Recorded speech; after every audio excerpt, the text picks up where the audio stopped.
Here's some answers to the questions that have been sent into the Twitter hashtag BBQnA. I play BB in this scenario, and the Q and A. Piece it together. Okay, here's some answers. Here's some questions. At CIL Dominion asks, what was the worst live audience member you ever had? Lots. There's lots to choose from. In the early days of doing stand-up, you're playing all these pubs and horrible bars where they didn't even know it was comedy night. And there's no cover and everybody hates your guts because they're not the reason. You're the reason they're not shooting pool, right? So they hate you for even trying to entertain them. And there's a lot of hecklers in the early days who are dim, stupid, right? Who we kidding? If you've ever heckled a comic, let's be honest, between you and me, you're kind of dim. You're not that smart. You're not helping the show. You're forcing the comic to deal with something he didn't want to have to deal with. But the only ones I've ever hated over these are the ones who rushed the stage. You know, physically hoping to hurt the entertainer, to be intercepted by a bouncer usually, or on one occasion, my boot. Those are the only ones I've ever really hated. At Ituckarundany, I hope I said that right. I don't like my chances, but I hope I did. Asks, what was it like working with the great female co-stars on Hiccups, and how did you get such a hot show wife? Well, I did the casting, didn't I? Actually, Paula, who played my wife, Paula Rivera, we just had a good chemistry together. During the audition process, you're reading actors for the role, and she and I, as Stan and Anna, we auditioned the scene where she's making a sandwich, and I think she's making one for me. And it was just a good chemistry. It was just a fun scene, and I liked working with all the cast on Hiccups, and wish we could have got to do one more season. It was a lot of fun. At N. McVeigh asks, will you ever get the band back together? And then there's a series of hashtags here: Thunderchunks, Wonderchunks, Wonderface, Thunderface. So they're talking about Thunderface from Corner Gas. Well, we never really were a band in really life, as my nephew used to say. In really life, they weren't an actual band. But you know the impressive thing about this? Nancy, who played Wanda, learned how to play bass, having never picked up a bass. Tara learned how to play drums. Fred never really sang outside of his car, maybe. And so they all learned how to do this for this episode, and we ended up playing at the rap party. I was the only one who I actually play. I'm an axe man.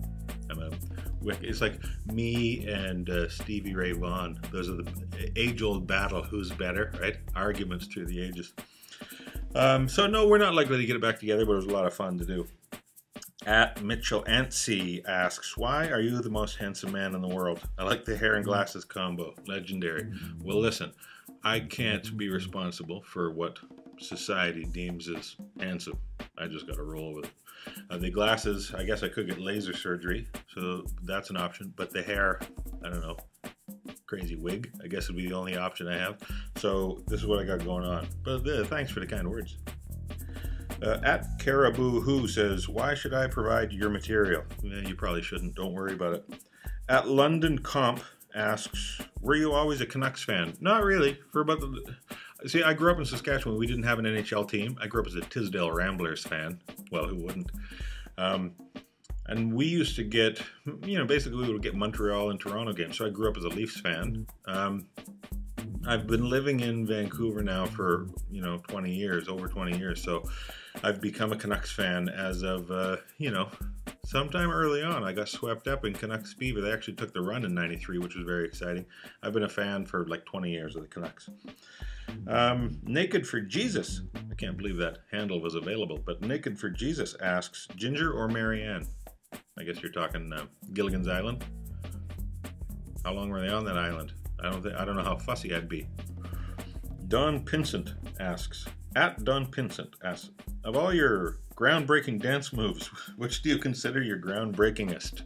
Well, first of all, congratulations on coming up with the term groundbreakingest. I don't know, so many dance moves that I've, inspired the world by. Inspired a generation of young dancers. The moon dust, the purple twist, all kind of. I don't know what you'd have to. Probably the sweaty shake. That'd probably be the one I'm most famous for. At UATM899 asks, why was there never an episode of Corner Gas that took place in the winter or had any snow outside? Well, there was. Corner Gasmas, the Christmas episode. I guess you weren't one of the 4 million Canadians who tuned in to watch that one. But, yeah, there was some snow there. But we're not going to shoot shows on a regular basis in the winter because that stinks. Have you ever been... You shoot a show in Saskatchewan in the winter. Tough guy? At Smith Bill asks, hey, Brent. Hey, Bill. Can you act out part of your new movie? No clue. Sure, there's a lot of this. Here's the bulk of it. I do that a lot in the movie. But imagine that with dramatic music playing behind. And I get strangled at one point. Oh, there's a lot going on. It's no question about it. That's a comedic mystery thriller. No clue. Luke Marcy 02 asks, what do you have planned for the future? Well, I'm going to be doing a stand-up tour to promote No Clue. Going to be hitting some festivals with No Clue. And, you know, I'm always writing stuff.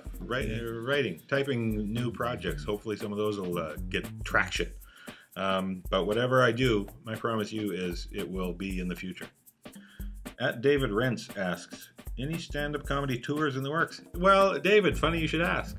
I just, moments ago, yeah, I'm going to be doing... Early in the new year, January or February, I'll be doing a cross-country tour, coast to coast, not to the north coast, but the east coast and the west coast, doing stand-up. So come check it out, and we'll be showing trailers from No Clue, and it'll be a lot of fun. You can go to brentbutt.com for all the info when that's up and ready. One more question. Cocktails for Two asks, any chance of booking some shows in the U.S.? Chicago is a great city for comedy. I have no doubt Chicago is a great city for comedy.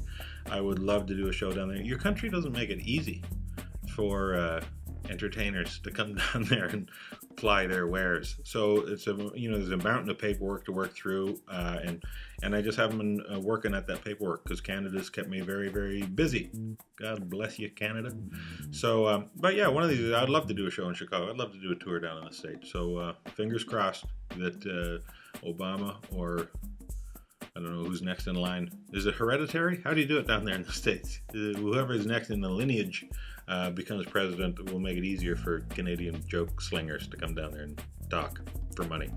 All right, that's it. We'll be doing this again sometime down the road. Submit your questions to BBQnA. We'll see you again soon. Bonsoir.